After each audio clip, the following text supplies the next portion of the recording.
ఏమీ జరగని, ఎలాంటి అక్రమాలు జరగని, అత్యంత పారదర్శకంగా జరిగిన ఉపాధ్యాయ ఉద్యోగాల భర్తీకి సంబంధించి గత 2-3 నెలలుగా వైఎస్ఆర్సీపీ అధ్యక్షుడు, ఆ పార్టీ నాయకులు ఏదో ఉపద్రవం జరిగింది, అక్రమాలు జరిగాయి, అనర్హులకు ఉద్యోగాలు వచ్చాయని చెప్పి నానా యాగి చేయడం జరుగుతోంది. అనేక సందర్భాల్లో వారు చేస్తున్న ఆరోపణలన్నిటికీ కూడా సాక్ష్యాధారాలతో సహా అటు అధికారులు ఇటు మేము కూడా చెప్పినప్పటికీ కూడా లోకేష్ బాబు గారిని టార్గెట్ చేస్తూ లోకేష్ బాబు గారి క్యారెక్టర్ను హననం చేయాలనే ఒక ఏకైక ధ్యేయంతో అనేక రకాలుగా మాట్లాడడం జరుగుతోంది.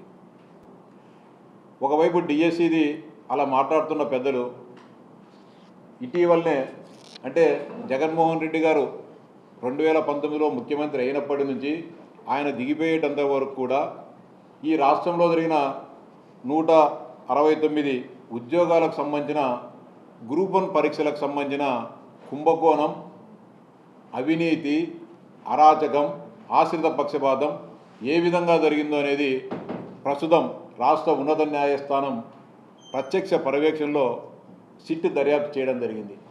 సిట్ నివేదికలో వెలుగులోకి వచ్చిన వాస్తవాలను మనం చూస్తే ప్రపంచమంతా కూడా నివ్వెరపోయేట్టుగా ఉంది. అన్ని మొత్తం తారుమారు చేశారు, పరీక్షా పత్రాలను తారుమారు చేశారు. వాళ్ళకు వచ్చిన ముందు డిజిటల్ మూల్యాంకనంలో ఇచ్చిన మార్కులు, తర్వాత మాన్యువల్ మూల్యాంకనంకి వచ్చే కొద్దీ అన్నీ మారిపోయినాయి అటు ఇటు. ఎవరు దీనికి బాధ్యులు?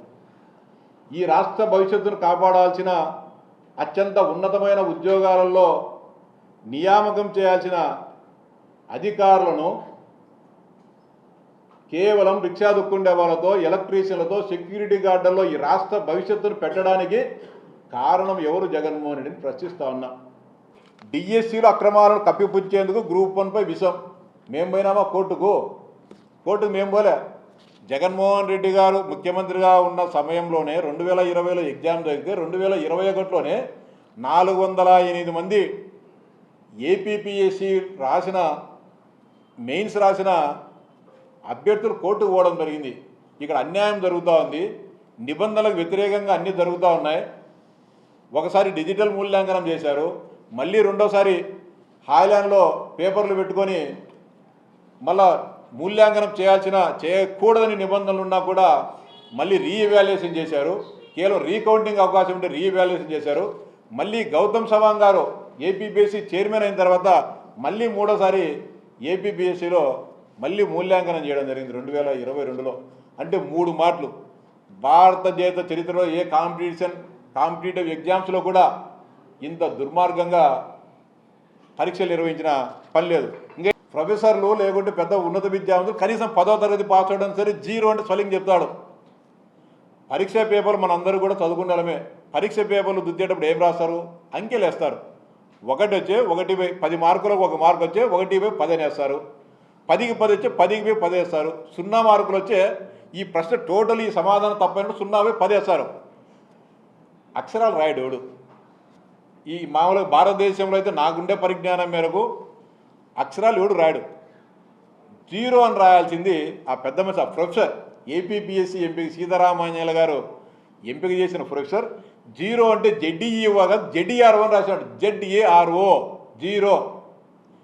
జెడ్ఈఆర్ఓ అనేది రాయాల్సింది పోయి 0 పెట్టాలి. మామూలుగా అంకె పెట్టాలా?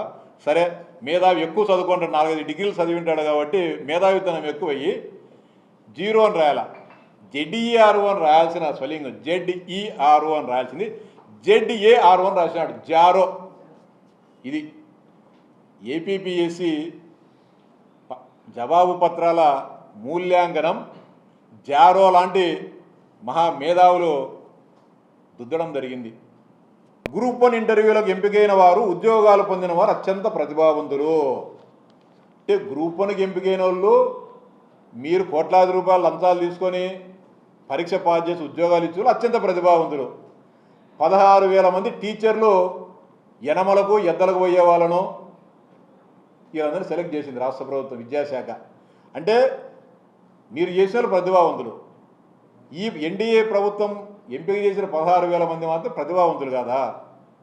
అంటే వీళ్ళంతా పేడగాలు ఎత్తుకునే వాళ్ళను, గడ్డికి పెరుక్కుండే వాళ్ళను, ఆకులు అమ్ముకుండాలు, పూలు అమ్ముకుండాలను సెలెక్ట్ చేసినాం. మేమంతా నిద్రపోగా అహోరాత్రులు చదువుకొని ఉద్యోగాలు సాధించిన వాళ్ళు జగన్మోహన్ రెడ్డి. ఒక్క ఎగ్జామ్ అయినా సరే నువ్వు సక్రమంగా నిర్వహించినావు చెప్పు. ఈ రాష్ట్రంలో పరిపాలనలో క్రియాశీలకంగా ఉండాల్సిన వ్యక్తులను, మీ తాబేదారులను, మీ వన్యమాగాదులను సెలెక్ట్ చేసేదానికి మీరు పాల్పడినారు. ఒక్క ఎగ్జామ్ అయినా జరిపినారు. మళ్ళీ నిన్న మొన్న చూసినాం. అంతకుముందు మేము 15 మంది అనుకుంటాం. జిల్లా పరిషత్తులో కారుణ్య నియామకులు 25 మంది. ఎవరి హయాంలో జరిగింది ఇది? అంటే మన హయాంలో తండ్రి హయాంలో డిఎస్సి నాశనం చేశా, కొడుకు హయాంలో గ్రూప్ 1 నాశనం చేశా, కారుణ్య నియామకాల పేరుతో కడప జిల్లా పరిషత్నే సర్వనాశనం చేసిన మీరు డిఎస్సి గురించి మాట్లాడుతున్నారు. రాండి, ఆడికైనా సరే చర్చిద్దామంటే రారు. చెప్తా ఉన్నా, ఇప్పటికైనా మించిపోయేది లేదు. ఇంకా 2 రోజులు టైం ఉంది.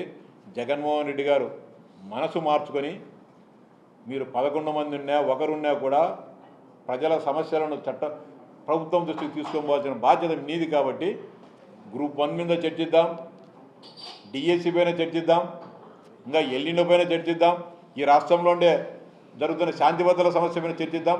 అన్ని దానిలకు చర్చిద్దామంటే మీరు సభకు రావాలని చెప్పి జగన్మోహన్ రెడ్డి గారికి విజ్ఞప్తి చేస్తా ఉన్నాం.